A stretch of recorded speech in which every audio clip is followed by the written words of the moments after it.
Hi, you're listening to ByteSize Project Management, a podcast about all things project, programme and IT service management. As always, I'm Amy and I work for Training ByteSize, a family-run training provider with a passion for project management.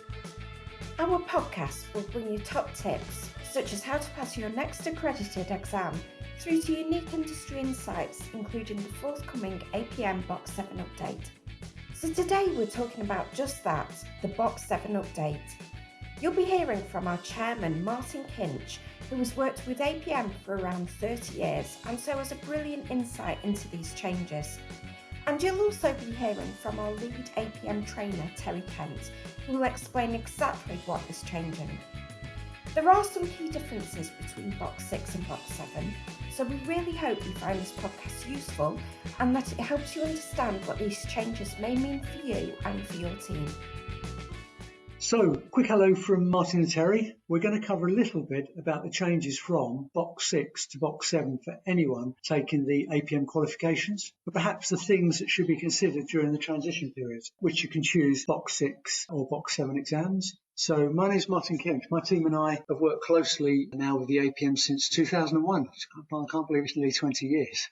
And in that time, we've trained many thousands of students. Now, we used to change within the APM and used to manage that change. And we're pleased to be able to share with you our knowledge of the update from the BOK6 to BOK7, what the changes are and what that might mean to you as a student. I'm going to introduce Terry. Now, Terry and I have worked together for a long time. Terry's a very successful project manager running very large multi-million projects for many years before becoming a lead APM trainer. So he brings huge relevant experience to the training role. Terry's done it, he's implemented it, and now he brings that knowledge to the training, which makes a huge difference to the classroom training, the blended training and the online training with his experience. So let's get straight into details. Terry, can we start by running through what the changes are at BOK7 level, please? Yes, I certainly can, Martin. So firstly, I'd estimate that about 30 to 40% of the content's been amended. Firstly, in some areas, the new content's been added, and in other areas, the wording or terminology has been updated. In general, BOK7 tries to represent the fact that not all projects are the same. Rather, they come in different shapes and sizes, and we therefore need to have more flexibility in our approach when managing them. Okay, that's great. Can you be a little bit more specific for me as well? Yeah, of course. Yeah, starting with the new content, BOK7 now recognises the changes in project management thinking over the past few years, and as such now covers both iterative and hybrid life cycles, as well as the more traditional linear life cycles that was covered in BOK6. And now even the linear life cycles names have been updated in the phases. Development becomes deployment, handover becomes transition, and operations becomes adoption. BOK7 refers to the life cycle ranging from being very predictive at one extreme to being much more adaptive at the other. So there are quite a few assessment criteria and therefore exam questions that focus around the way things are managed differently in linear and iterative life cycles. Okay, are there any other new topics included in BOK7? Yes, BOK7 now considers the different types of PMO, the project management office, and namely embedded, hub and spoke, or a central PMO. So either embedded within the project team, held centrally in the organisation, or a mixture of the two. And it also introduces the term virtual teams, which are a growing concept in modern project work. The syllabus looks at the different management needs and the typical challenges leaders face when trying to run projects in a virtual environment. So for the delegates, these changes should be seen as a benefit because they tend to better reflect how projects are delivered these days. When we were chatting earlier, I understand you mentioned also there's been some changes in the scheduling section of the new book.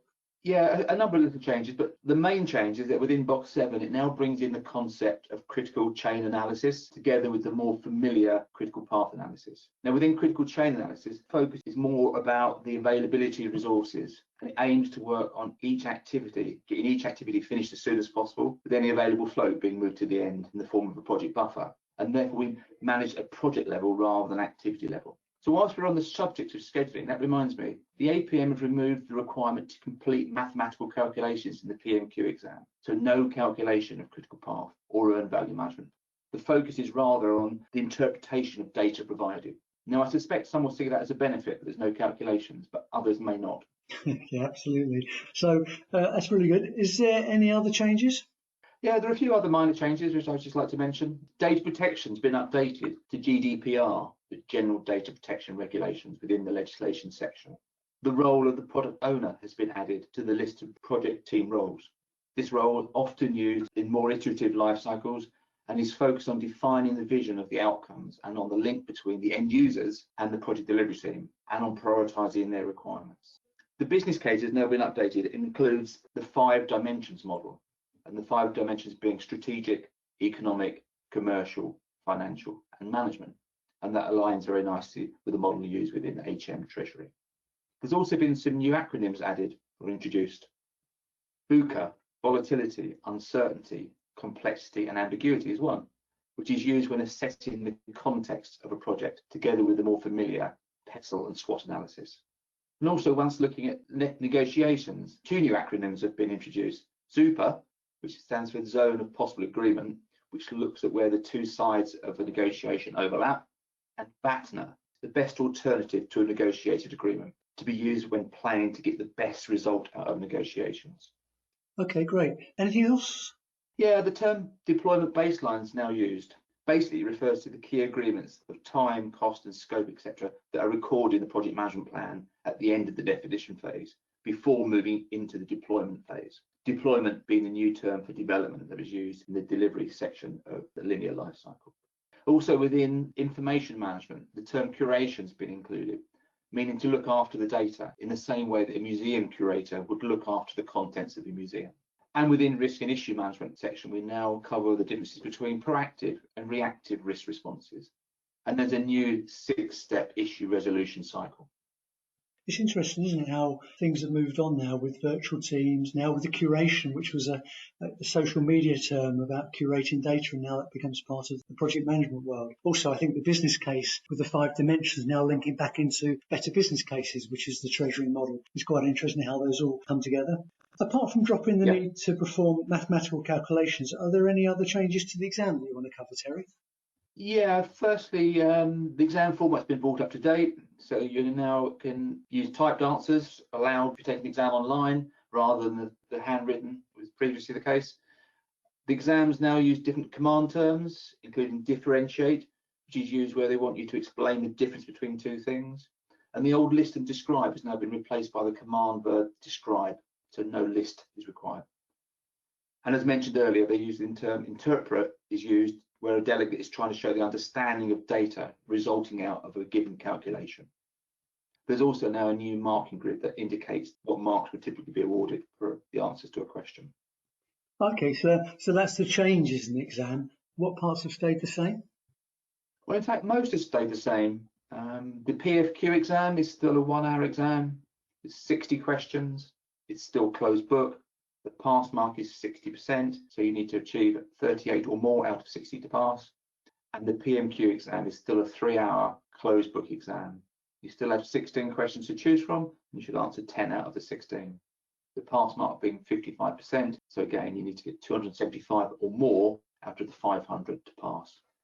That's brilliant. Thank you, Terry. I think one of the questions we mentioned, point 2, when we first started this, was about the BOK6 or BOK7 exams. Now, the timing might change because it has been a little bit in flux, but at the moment, the BOK6 exams are available to the end of this year, December 2020, and the new BOK7 exams are now available. Cost is the same, so in the end, it will come down to personal preference. And we've been running exams for a long, long time, and we've seen transitions from different level of exams in all parts of the market. So I'll share with you what our thoughts are. BOK6 exams are established, so they've been around a while. They're known quality. There's a lot of knowledge and supporting materials, so there's an advantage to sticking to BOK6 exams for now. You can go out, you can find more information, more support material, more help, and there's a lot more knowledge out there. For BOK7, about 30% of the exam paper has changed, so that part is fairly new. So BOK7 exams will include the new questions around the areas of the life cycles, as Terry mentioned, for example, which are not on the current paper. If you are looking to get the APM qualification, most employers wouldn't really want to worry about whether it's a BOK6 or a BOK7. Just having an APM qualification is great in its own right. The only time I can think it's changed, if Terry and I discuss this, if you're a corporate and you're rolling out the APM qualifications across your team, particularly if it's new, then it will make sense for everyone to have the same level of knowledge. So it includes the life cycles and the new areas such as chartered, the GDPR and the virtual teams. So in that case, you might consider BOK7 as being more appropriate for a longer term training investment. Everybody has the same terminology, have the same knowledge, and that would work well with people rolling out from now on. So all the APM courses are available. We do them in classroom format. We do blended, which is combining online work then with workshops with trainers such as Terry that then focus in on the key areas prior to taking the exam. Or we offer these fully online, which is an interactive, video-based, animation-based, voice-based package that has full support. So Terry and the lead trainers are available there to help. They'll take emails, they'll take calls, they'll give you any help during the learning process if you need any confidence prior to taking the exam, for example. And that's available regardless of which exam you decide to take. But one thing worth mentioning on this that has changed, you might want to put in place or think about a longer term plan, which includes the Chartered Project Professional, CHPP, and we're looking how we offer a route from the initial training, maybe at PFQ or PMQ level, through the various routes available to CHPP and helping you put together your assessments, helping you handle the interview process. So I think it's nice now that you can get all the way to a very, very recognised qualification such as CHPP. If you want more information, please get in touch.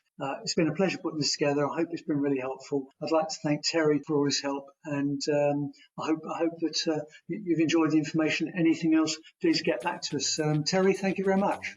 Thank you, Martyn. So that's it for this episode of ByteSize Project Management. We hope you'll tune in again soon for another edition.